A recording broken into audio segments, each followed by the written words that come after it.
DJ Suman Malangia.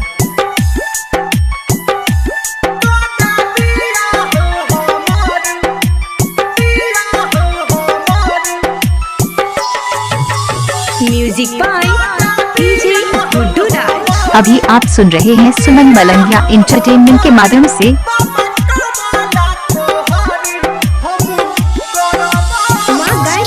Recording studio Barham बाबा कोवला तोहर हम करबो। अभी आप सुन रहे हैं सुमन दीवाना के।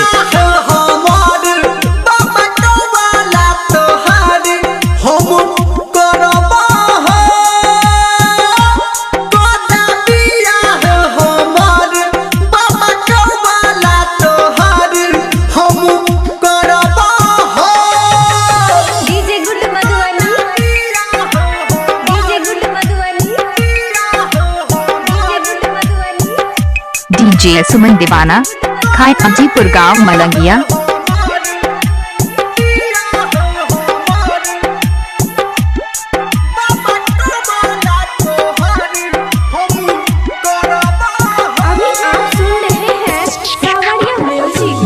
डीजे सुमन मलंगिया। चढ़े बहतोरा बाबा किन के 5 किलो हे हे हाँ हाँ हाँ संगे संगे छाप चढ़े तोरा 1/2 किलो हाँ हाँ हाँ हाँ हाँ भोरे भोरे तोरा लग एबो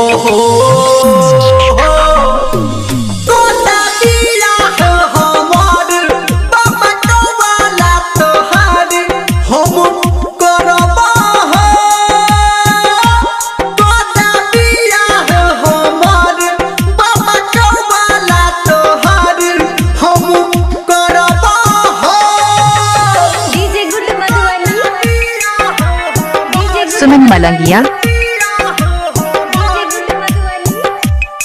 डीजे सुमन खाए अजीपुर गांव मलंगिया।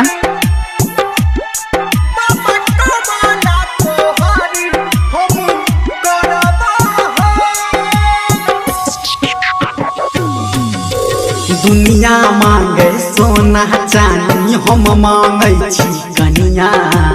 हो हो हो हो हो लगन चढ़ल जाय छै बाबा खोज द तू दुल्हनिया।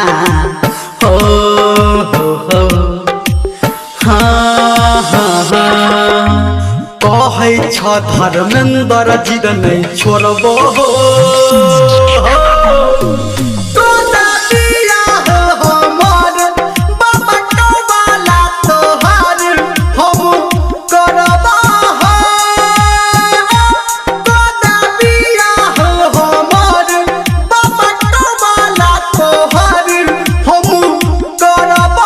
डीजे सुमन मलंगिया मधुबनी। डीजे सुमन मोबाइल नंबर 8882452308 है।